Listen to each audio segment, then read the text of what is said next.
बिस्मिल्लाहिर्रहमानिर्रहीम। अस्सलाम वालेकुम। इलेक्शन कमीशन ने 8 फरवरी पाकिस्तान में इलेक्शन की तारीख दी है और 8 फरवरी को ही मुमकिना तौर पर पाकिस्तान का एक और बड़ा इवेंट होना है जिस पर बात बहुत कम हो रही है। वो है PSL यानी पाकिस्तान सुपर लीग। लेकिन सरप्राइज ये है कि पाकिस्तान सुपर लीग इस साल पाकिस्तान में नहीं हो रही। इतना बड़ा पाकिस्तान का इवेंट, पाकिस्तान का ब्रांड पाकिस्तान में क्यों नहीं हो रहा, सवाल तो उठते हैं। इस पर आगे चलकर बात करते हैं। लेकिन PSL को पाकिस्तान में क्या खतरात हैं, PSL की फ्रेंचाइज क्या कहती हैं और आखिर हल क्या निकलेगा। PSL के साथ इलेक्शन की भी बात होगी कि क्या इलेक्शन को भी पाकिस्तान में कोई खतरात लाहक हैं और इसके साथ साथ अफगानिस्तान की सूरत हाल भी पाकिस्तान के हवाले से काफ़ी अहम होती जा रही है कि क्या पाकिस्तान और अफगानिस्तान के ताल्लुकात तेजी से खराबी की तरफ बढ़ रहे हैं, अफगानिस्तान से क्यों इतने सख्त बयानात आ रहे हैं और इसका पाकिस्तान की सियासी सूरत हाल पर क्या असर पड़ सकता है, इस पर भी बात करेंगे। लेकिन आगे बढ़ने से पहले अगर आपने ये चैनल सब्सक्राइब नहीं किया है तो इसको सब्सक्राइब कर दें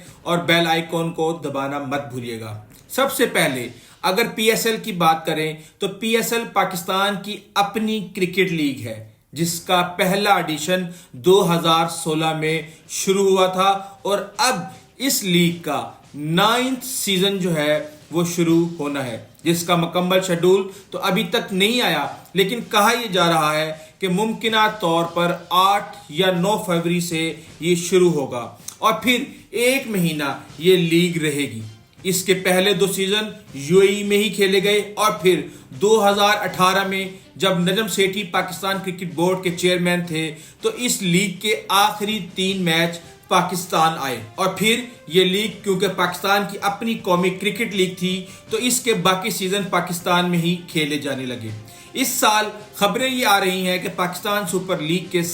सारे मैचेस पाकिस्तान से बाहर शिफ्ट किए जा रहे हैं और साउथ अफ्रीका या फिर UAE में इस लीग के सारे मैचेस खेले जाएंगे। पाकिस्तान क्रिकेट बोर्ड के जो अंदरूनी ज़राए हैं वो ये कह रहे हैं क्योंकि पाकिस्तान में इलेक्शन का माहौल होगा और सिक्योरिटी का सारा फोकस भी इलेक्शंस पर होगा तो इस वजह से अगले सीजन के सारे मैच मुल्क से बाहर रखे जा रहे हैं। दूसरी वजह जो बताई जा रही है वो ये बताई जा रही है कि पाकिस्तान में ओवरसीज क्रिकेटर्स को काफ़ी मसाइल दरपेश होते हैं। सिक्योरिटी सूरत हाल की वजह से वो बाहर नहीं जा सकते, इन्हें काफ़ी डर रहता है, वो पाकिस्तान में खुद को गैर महफूज समझते हैं तो इसलिए लीग के मैचेस बाहर शिफ्ट किए जाएंगे।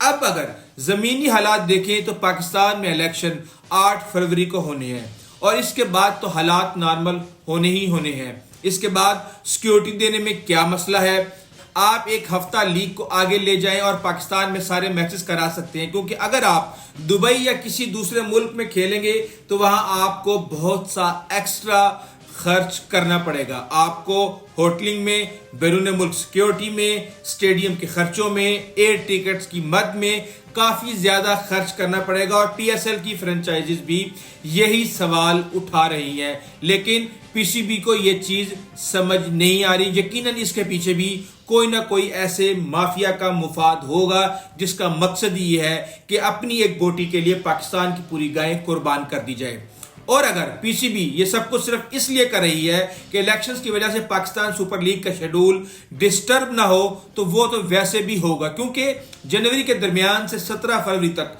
दुबई में UAE की अपनी लीग होनी है, इनके स्टेडियम में अपने मैचेस होने हैं। तो अगर आप दुबई में लीग ले जाना चाहते हैं तो फिर भी आपको कम से कम 10-15 दिन शेड्यूल में तब्दीली लाजमी तौर पर करनी पड़ेगी। आप वही तब्दीली पाकिस्तान में कर लें, सिक्योरिटी का मसला भी हल हो जाएगा और पाकिस्तान में लीग कराने का मकसद ये होता है कि लोग आते हैं, लोग दिलचस्पी लेते हैं। क्रिकेट शायद वो चीज़ है, वाहिद वो चीज़ है जहां पर सारे लोग इकट्ठे होते हैं, स्टेडियम भरे हुए होते हैं, लोग अपने खिलाड़ियों को पाकिस्तान में देखना चाहते हैं और इसके अलावा भी और बहुत सी ऐसी दिलचस्पी होती है जो लोगों को वहां पे एंटरटेन करती है। کیونکہ ظلم کی انتہا یہ ہے کہ اس وقت راولپنڈی میں پاکستان کپ ہو رہا ہے، جس میں سرفراز احمد، شرجیل خان، سائم ایوب، افتخار احمد، شان مسعود جو ہمارے ٹیسٹ کے نئے کپتان ہیں، ان سمیت بہت سے نیشنل سٹارز کرکٹ کھیل رہے ہیں، اور اسٹیڈیم میں لوگوں کا آنا منع ہے۔ کوئی شہری بھی کسی جگہ پر کوئی اشتہار نہیں ہے وہاں پہ، اور لوگ اسٹیڈیم کے گیٹ پر منتیں کر رہے ہیں مہربانی کر کے ہمیں اندر جانے دیں، لیکن کوئی سن ہی نہیں رہا۔ اور کرکٹ ہو کس لیے رہی ہے، یہ کس کو دکھانے کے لیے پردے میں میچز کھیلے جا رہے ہیں، اس سے بڑی زیادتی لوگوں کے ساتھ کیا ہو سکتی ہے۔ کرکٹ کو اگر آپ سائڈ پہ رکھیں، صرف سیکیورٹی صورتحال کی بات کریں، اور بورڈ کے ذرائع کو جو یہ بتا رہے ہیں کہ انہیں وزارت داخلہ کی طرف سے اس وجہ سے بھی اجازت نہیں مل رہی کیونکہ پاکستان میں سیکیورٹی تھریٹس بھی ہیں، اگر صرف اس بات کو دیکھیں تو پھر تو الیکشنز پر بھی کافی سوالات اٹھتے ہیں کہ اس ہنگامی صورتحال میں الیکشنز کیسے ہو پائیں گے۔ اس وقت مولانا فضل الرحمان واضح طور پر کہہ چکے ہیں کہ وہ قبائلی علاقہ جات میں الیکشن کی مہم نہیں چلا سکتے، نہ ہی وہ کوئی بڑا جلسہ یا ریلی نکال سکتے ہیں، کیونکہ پہلے ہی جے یو آئی فے کے رہنما اور پی ڈی ایم کے ترجمان حافظ حمداللہ پر حملہ ہو چکا ہے، وہ بال بچے ہیں۔ جے یو آئی فے کے بجوڑ میں ہونے والے اجتماع پر حملہ ہوا ہے، اس میں 50 سے زائد لوگ شہید ہو گئے تھے، اور جے یو آئی فے کے علاوہ بھی کافی جماعتیں الیکشن کے اجتماع کرنے سے گھبرا رہی ہیں، ان کی گھبراہٹ کو بھی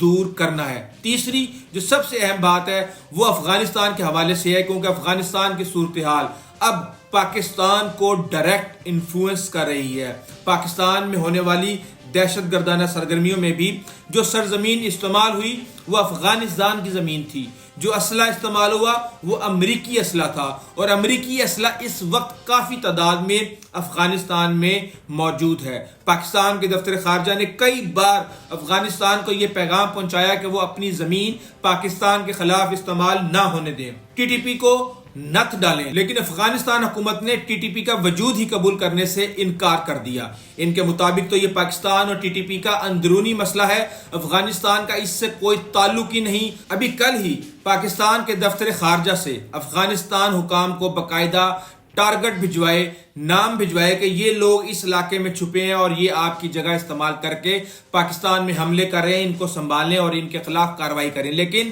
افغانستان کی طرف سے بالکل خاموشی ہے۔ الٹا پاکستان کو دھمکایا جا رہا ہے کہ ہم افغان مہاجرین کے ساتھ اچھا سلوک نہیں کر رہے اور اس کا جواب ہمیں دینا پڑے گا۔ تو اگر اس طرح کے بیانات مسلسل افغانستان کی طرف سے آئے تو پھر پاکستان کو بھی دکھانا پڑے گا کہ ہم کیا کر سکتے ہیں، اور اس بات کا تحال خدشہ موجود ہے کہ افغانستان نے اگر ٹی ٹی پی کے حوالے سے یہی پالیسی برقرار رکھی، ان کے خلاف کارروائی نہیں کی گئی، تو پاکستان افغانستان میں ٹی ٹی پی کے خلاف سرجیکل سٹرائک کر سکتا ہے، کیونکہ اس بات میں تو کوئی شک ہی نہیں کہ افغانستان میں لوگ موجود ہیں جو پاکستان میں امن خراب کرتے ہیں۔ وائس آف امریکہ کے مطابق اسی سال ستمبر کے آخر میں ان میں سے 200 لوگ افغانستان میں پکڑے گئے تھے جو پاکستان مخالف سرگرمیوں میں ملوث تھے۔ تو افغانستان کو بہت سنجیدگی سے اس حوالے سے سوچنا پڑے گا کہ کیا انہوں نے پاکستان کے ساتھ دوستانہ تعلقات برقرار رکھنے ہیں، یا پھر ان پر کیے گئے احسانات کا بدلہ اسی طرح چکانا ہے جس طرح کی حرکتیں